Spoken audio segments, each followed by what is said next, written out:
럼버즈라고 하는 여론조사 기관에서 지난주에 국민을 대상으로 조사한 내용 중에 코로나19가 우리 한국 사회 위기인가라는 질문을 던졌습니다. 그런데 이 질문을 코로나19 바이러스가 처음으로 전염되었던 5월 중에 한번 질문하였고, 그리고 최근에 코로나가 재확산될 때 두 번째로 똑같은 질문을 던졌습니다. 그런데 재미있는 결과가 나왔습니다. 최근에 조사한 결과를 보면 84%가 이 코로나19 상황이 우리에겐 위기이다라고 대답했고 16%만이 기회라고 얘기했습니다. 그러나 오히려 처음에 코로나19 바이러스가 확산되었을 때 처음 경험하게 되었고 처음 그런 일들을 저희들이 맞이하게 되었을 때는 오히려 40%만이 위기이고 60%가 이번이 기회이다라고 대답했다라고 합니다. 사실 저는 이 결과를 보고 매우 큰 공감을 했습니다. 실제로 우리 성도님들이 봄에 겪었던 코로나19의 상황보다 지금 이 8월에 재확산이 된 상황에 우리 성도님들이 겪고 계신 것이 더 힘들고 더 어렵다라고 많은 분들이 말씀하고 계십니다. 교회도요, 특별히 연동교회도 보면 헌금이 전반기 코로나 상황에 참으로 어려웠지만 그럼에도 불구하고 그 봉헌의 상황이 그렇게 힘들지 않았지만 이 후반기에 재확산이 되면서 헌금도 줄었습니다. 온라인 예배로 저희들이 주일 예배를 드리는 상황을 다시 겪게 되었는데 전반기보다 후반기에 코로나19가 재확산이 된 이후로 실제로 이 온라인 예배를 드리시는 분들도 100명 정도 줄었습니다. 정확하게 알 수 있는 이유는 우리 교회는 이 온라인 예배 때 실시간으로 되는 그때 보시는 분들만 카운트를 딱 합니다. 누적돼서 이전에 이후에도 보신 분들을 다 카운트하는 것이 아니라 딱 이 예배 시간에 이 온라인 예배를 드리시는 분들만 카운트를 하는데 전반기보다 후반기에 100명 정도가 더 이 온라인 예배에 참석하지 않으십니다. 어르신들의 경우에는 전보다 우리 자녀분들이 도와주시는 것이 더 그렇게 열심이지 않은 상황이 됐습니다. 그러다 보니 어르신들도 온라인 예배에 참여하기가 힘드신 분들이 조금씩 늘어납니다. 젊은 성도들로 전반기보다는 온라인 예배 참여도가 떨어지는 것이 사실입니다. 그래서 앞에서 말씀드린 5월 조사 때보다 8월의 조사 때 84%가 위기다라고 대답하는 것을 우리가 인정 안 할 수가 없습니다. 기회라고 생각하는 사람들이 60%에서 16%로 50% 가까이 떨어졌습니다. 도리어 이제 위기라고 생각하는 분들이 더 늘어나게 된 것이지요. 그러나 그럼에도 불구하고 저와 여러분이 소망을 가져야 할 것은 이것이 기회다라고 하는 퍼센테이지가 16% 여전히 남아있다라는 것입니다. 지금이 밑바닥이라면 저는 이제 올라갈 일만 남았다라고 생각합니다. 여러분, 조금만 힘을 더 냅시다. 조금만 더 참아내시고 조금만 버텨냅시다. 그렇다면 이 16%가 기회라고 생각하는 것에 저와 여러분, 우리 연동교회가 포함되리라 저는 믿습니다. 가장 마지막, 가장 밑바닥이라면 이제 올라갈 일만 남았습니다. 그러한 믿음과 신앙으로 지금의 이 어려운 시기를 이겨내는 저와 여러분이 되기를 주님의 이름으로 축복합니다. 마태복음의 말씀 37번째 인자의 시간이라는 말씀의 제목으로 함께 말씀을 나눠보고자 합니다. 오늘의 제목은 인자의 시간입니다. Time of the Son of Man. 그렇다면 여기서 인자란 무슨 뜻일까? 오늘 본문을 통해 보거나 또 성경을 여러 번 읽어오시고 그동안 오랜 세월 신앙생활 하신 분들은 인자라고 하면 바로 예수 그리스도를 생각하지요.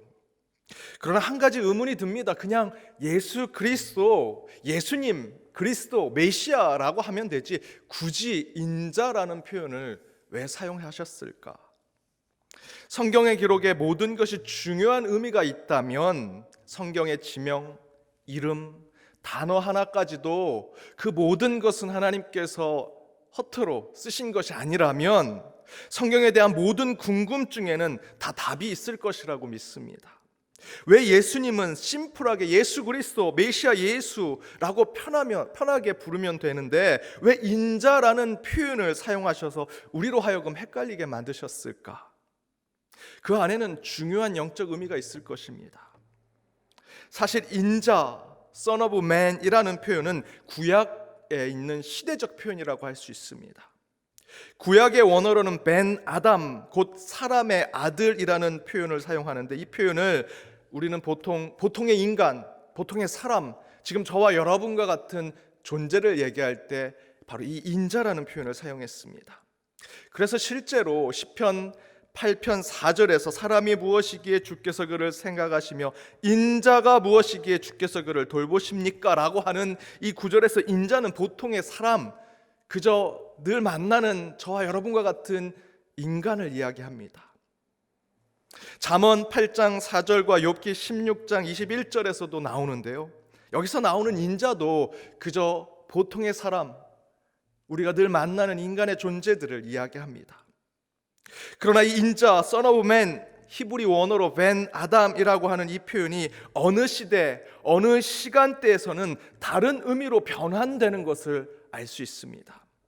바로 그 새로운 시간대, 새로운 변화된 상황과 환경의 시대는 언제인가? 이스라엘이 외세로부터 전쟁에 패배하고 패망해서 많은 사람들이 포로로 끌려가며 자신들이 믿는 여호와 하나님이 전쟁에서 패배한 신이 되어 늘 좌절과 절망을 겪게 되었던 그때, 바로 그때 인자라고 하는 표현은 다르게 사용됩니다. 그 당시 활동했던 다니엘, 에스겔 선지자에게 인자, 벤 아담이라는 표현이 사용되는데 여기에서 이 에스겔 선지자에서는 하나님이 에스겔 선지자를 부를 때 그를 하나님의 일을 하는 선지자, 예언자로 부르는 표현을 할 때 인자라고 표현하셨습니다.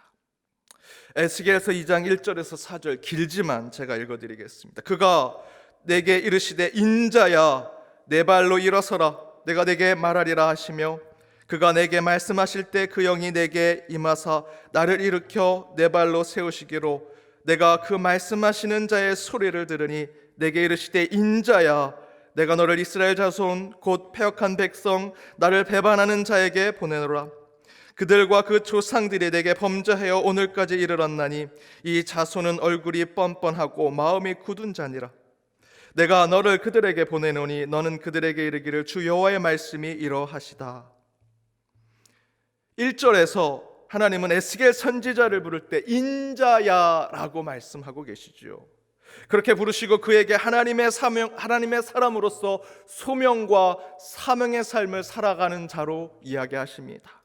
그리고 그 이후의 말씀을 쭉 보면 계속해서 에스겔 선지자에게 인자라고 부르십니다. 구약 성경에 102회의 인자라는 표현이 나오는데 이 에스겔서에서만 93회가 나옵니다. 곧 에스겔 선지자를 하나님은 인자라고 부르고 계신 것이죠. 이와 함께 다니엘서에서도 인자라는 표현이 3번 나옵니다. 그곳에서의 인자도 이전에 이 에스겔 선지자에서 나왔던 것처럼 특별한 하나님의 사명을 품고 있는 자를 인자라고 부르고요, 동시에 매우 특별하게 다니엘서 7장 13절에서 14절 말씀에서의 인자는 곧 메시아를 칭합니다. 훗날 오실 예수 그리스도, 우리를 구원하실 분. 이렇게 구약 성경 속의 인자, Son of Man이라고 하는 표현은 역사의 흐름 속에서 새로운 시간대를 맞이하면서 새로운 개념과 새로운 의미로 변환이 됩니다. 특별히 인자는 종교적으로 매우 특별한 대상으로 점점점 그 간격이 좁아지지요. 그런데 오늘 본문의 중요한 것은 그 인자라는 표현을 예수님께서 스스로를 부르는 호칭으로 사용하셨다라는 것입니다. 실제로 신약 성경의 인자, 이 벤 아담, 신약 성경의 원어인 헬라어에는 호 휘오스투 안트로프라고 하는 이 표현이 85회가 나오는데 복음서, 곧 예수님에 대한 이야기가 나오는 것에는 81회가 나옵니다. 거의 대부분 신약 성경의 인자라는 표현은 신약 성경의 복음서, 곧 예수님에 대한 이야기가 나올 때 나온다라는 것이죠. 그리고 그 복음서에서의 인자도 예수님께서 스스로 사용할 때 인자란 말이 표현됩니다. 더욱 놀라운 사실은 예수님 이후 초대교회로부터 지금까지 예수님을 표현할 때 인자, Son of Man이라고 하는 이 표현은 거의 사용되어 있지 않습니다. 예수님 시대 스스로를 부르실 때만 사용되고요, 이후에 교회에서는 인자란 표현은 사용되지 않습니다. 초대교회 편지라든지 초대교회로부터 시작된 지금의 이 예전, 예배, 모임 가운데 인자란 표현은 더 이상 사용되지 않습니다. 오직 예수님이 스스로를 부르실 때, 본인이 이 땅에 인간의 몸으로 오셨을 때 하나님 나라에 대한 무엇인가 설명을 하실 때 인자라는 표현을 사용하셨다라는 것입니다. 구약의 포로기 시절 에스겔과 다니엘 선지자에게 영적인 의미로 사용된 후에 그 이후로는 오직 예수님만이 자신을 표현하실 때 인자라는 말을 표현하셨습니다. 그렇다면 왜 예수님은 수많은 권위적이고 종교적이며 정치적인 호칭, 그 표현들을 제외하고 이 인자, Son of Man, 사람의 아들이라고 하는 이 표현을 통해 자신을 표현하려고 하셨을까? 그 이유는 에스겔, 다니엘 선지자들의 이 포로와 암흑기, 고통과 좌절의 시대를 겪으면서 이 인자는 시대를 반영하는 하나님의 시간, 하나님의 때를 알리는 매우 중요한 영적인 호칭이었기 때문입니다. 곧 예수님께서 구약시대, 과거의 시대 속에 있는 인자라는 표현을 사용하심으로 신약시대, 새로운 시대 속에 하나님의 시간이 오고 있고 곧 메시아 그리고 그리스도의 시간이 지금 이 땅에 사람의 아들을 통해 오고 있음을 알려주는 표현이라는 것입니다. 그렇다면 그런 신약과 새로운 시대의 시간을 알리기 위해 사용되어 온 인자라는 이 표현을 통해 예수님께서 우리가 깨달아야 할 것이 무엇인지를 지금 오늘 본문을 통해서 말씀하시는데, 저는 이 본문 가운데 두 가지를 여러분과 함께 나눠보고자 합니다. 그 첫 번째는 예수님께서 스스로 사람의 아들 인자로 부르시는 것은 지금 이 시대가 새로운 해석의 시대가 되고 있다라는 것입니다. 새로운 해석의 시대가 되고 있다. 오늘 본문 1절에 예수님께서 제자들이 안식일에 배고파서 시장에서 밀밭에서 이삭을 잘라 먹습니다. 그런데 2절에 바리새인들이 안식일 율법을 어겼다고 비난을 하지요. 그러자 예수님께서 그들이 이야기하는 율법의 두 가지 새로운 해석을 말씀을 통해 하십니다. 그 첫 번째는 3절과 4절에 나옵니다. 사무엘상 21장 1절에서 6절에 나오는 다윗이 사울에게 쫓길 때 하나님의 전에 들어가서 진설병을 먹은 이야기를 하십니다. 그 진설병은 제사장만 먹을 수 있는데 다윗이 배고파서 그것을 먹었습니다. 제사장도 허락했지요. 그 이야기를 하면서 예수님은 이 기록이 율법을 어겨서 하나님 앞에 큰 죄악이 됐다면 성경에서, 하나님 말씀에서 다윗과 그 제사장이 벌을 받아야 하는데 그렇지 않음을 이야기하시지요. 그렇다면 바리새인들은 그들이 믿고 있는 율법이 잘못되었는지, 아니면 그 율법의 근거가 되는 하나님의 말씀이 잘못되었는지를 논리적으로 설명해야 합니다. 예수님은 그것을 바리새인들에게 보여주고 있습니다. 새로운 해석이 필요하다는 것을 보여주고 계시지요. 또한 두 번째는 5절에 나옵니다. 5절에서 율법대로 본다면 안식일에 아무것도 하지 말아야 하는데 도리어 이 제사장들은 성전 안에서 더 많은 일들을 하고 더 고생하고 율법에 반한다면 그것에 잘못된 죄를 범하는 일들을 한다라는 것입니다. 엄격하게 안식일법대로 본다면 제사장들도 아무 일 하지 말아야 하는데 오히려 제사장들이 더 많은 일을 한다는 것이죠.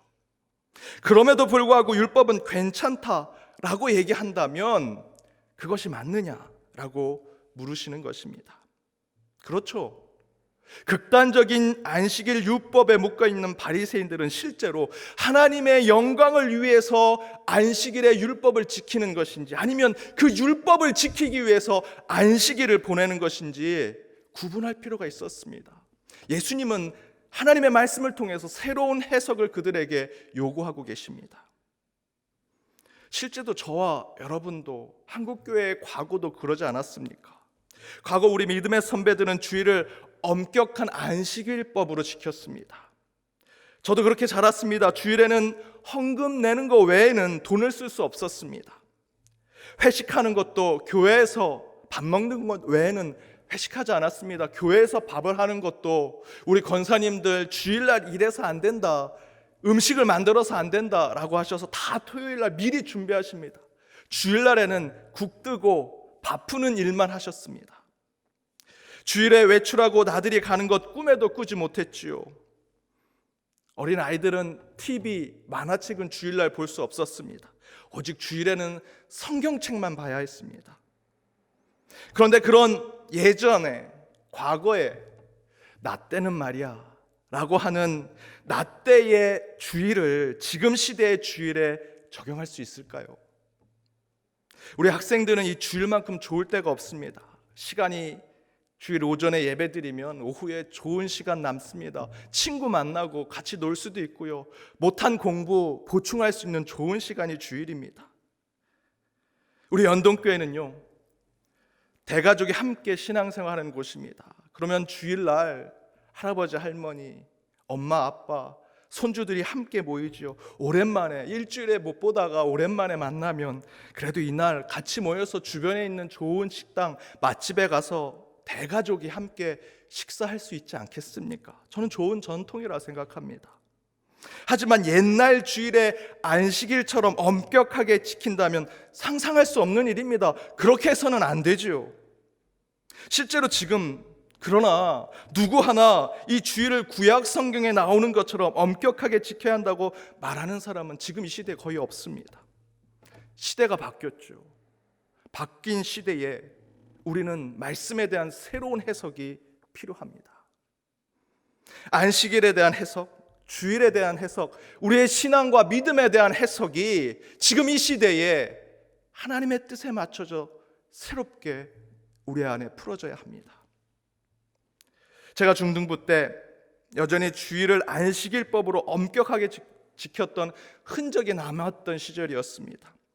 중등부 수련회에 가서 이런 주제로 신앙 토론을 했습니다. 누가복음 10장 25절에서 37절 말씀에 선한 사마리아인 이야기가 나오는데 그것을 잘 읽고 가정법으로 함께 토론을 하는 것입니다.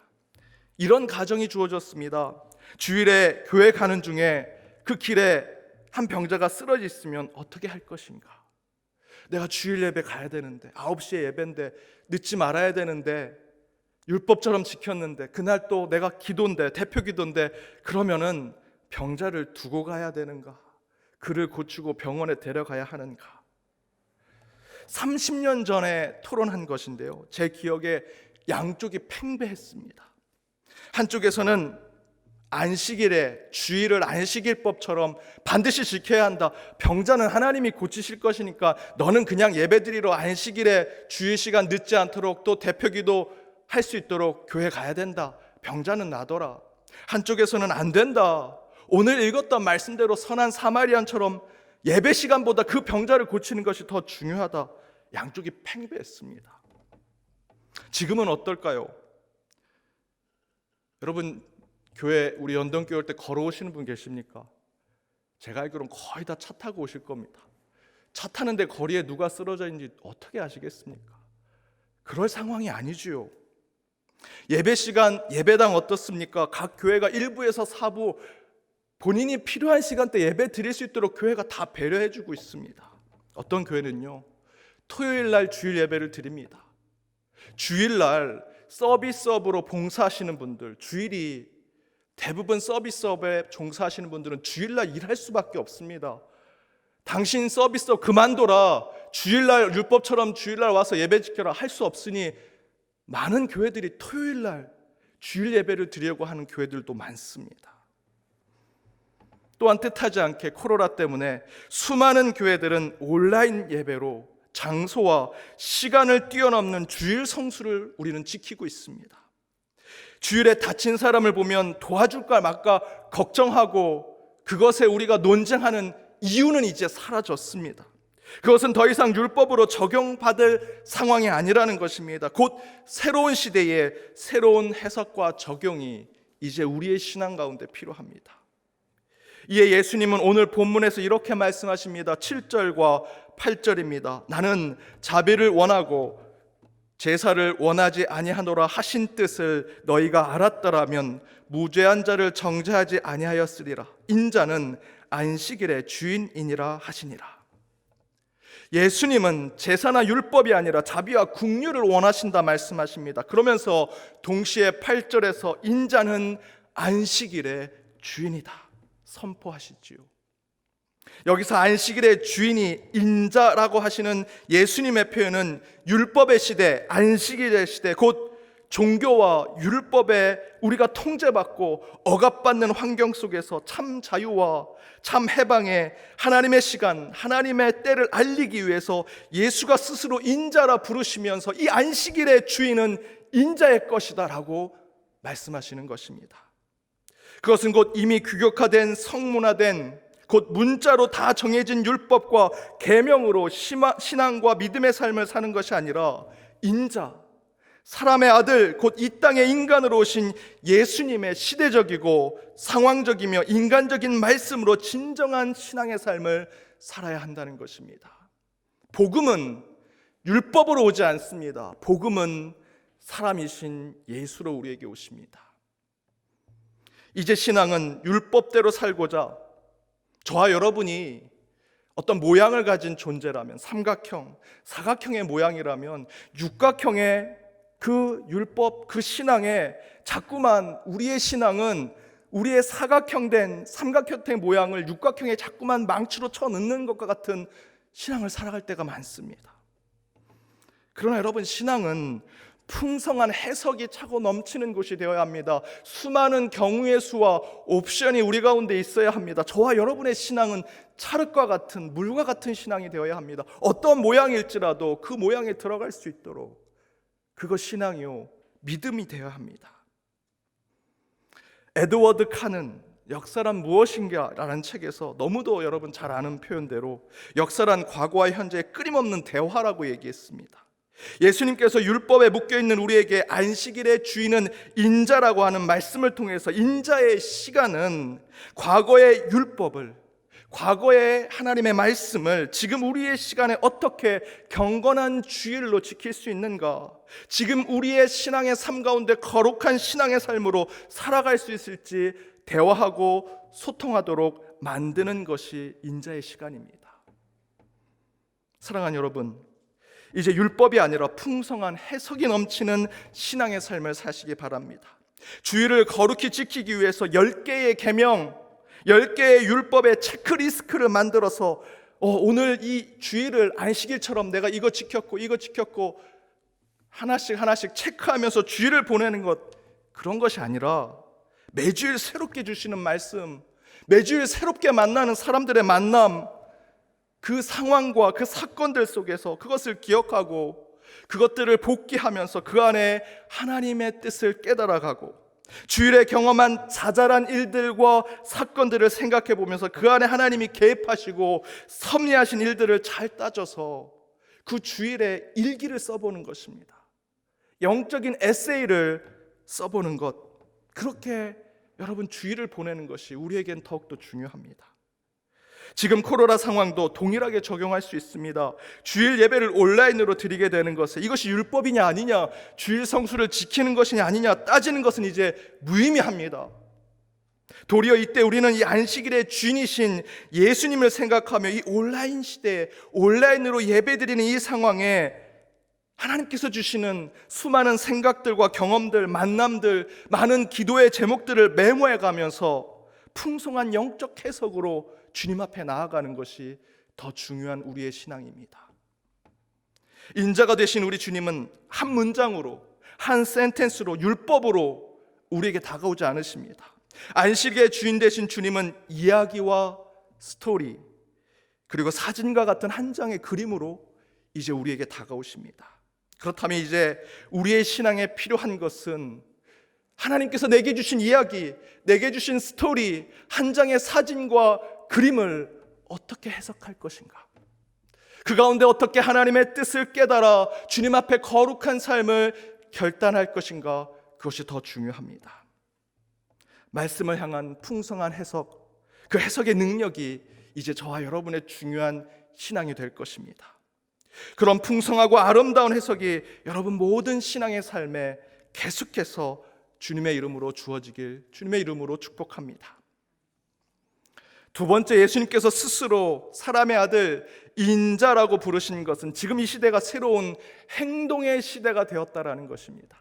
새로운 행동의 시대가 되었다.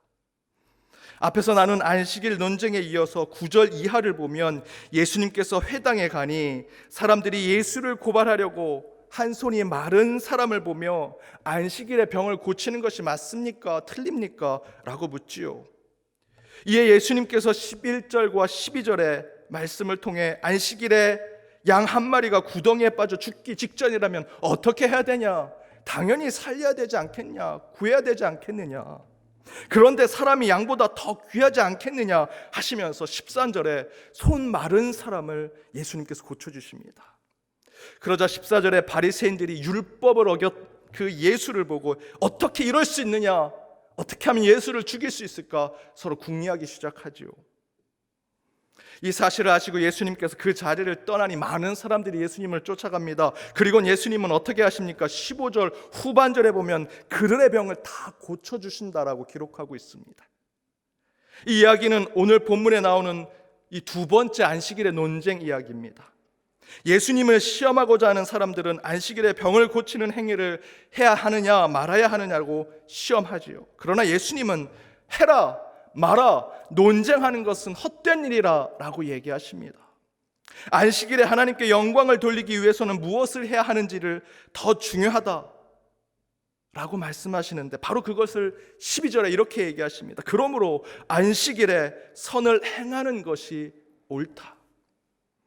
안식일에 율법에 따라 몇 걸음을 더 걷는 것이 옳은 것인가? 어떤 옷을 입고 어떤 옷을 입는 것의 순서가 무엇인지를 따지는 것, 그리고 그때 무엇을 먹고 무엇을 먹지 말아야 하는 것이 이 안식일날, 이 주일날 선한 것인지 그것을 따지는 것이 중요한 것이 아니다라는 것입니다. 오히려 이 안식일에 더 중요한 것은 주님의 말씀대로 나는 이 안식일에 주님의 날에 선을 행하는 자인가?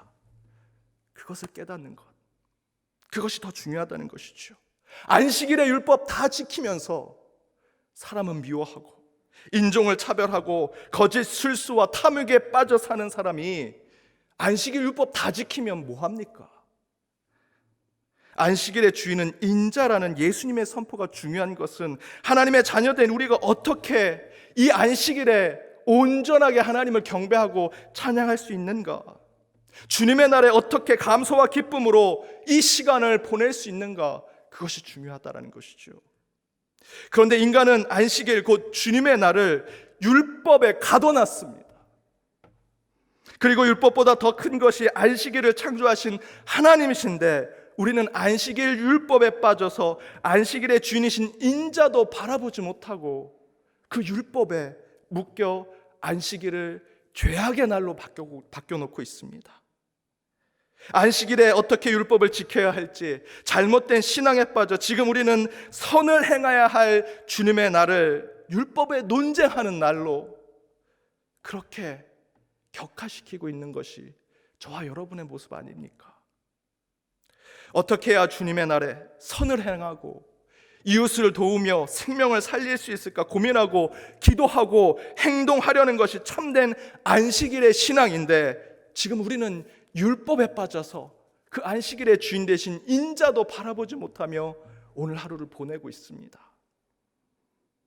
그래서 안식일의 주인은 인자라는 이 말씀은 주님의 날에 선한 것을 행동하고 실천하는 것이 참된 안식일임을 보여주는 선포입니다. 예수님은 구덩이에 빠진 양이 몇 미터 빠졌냐?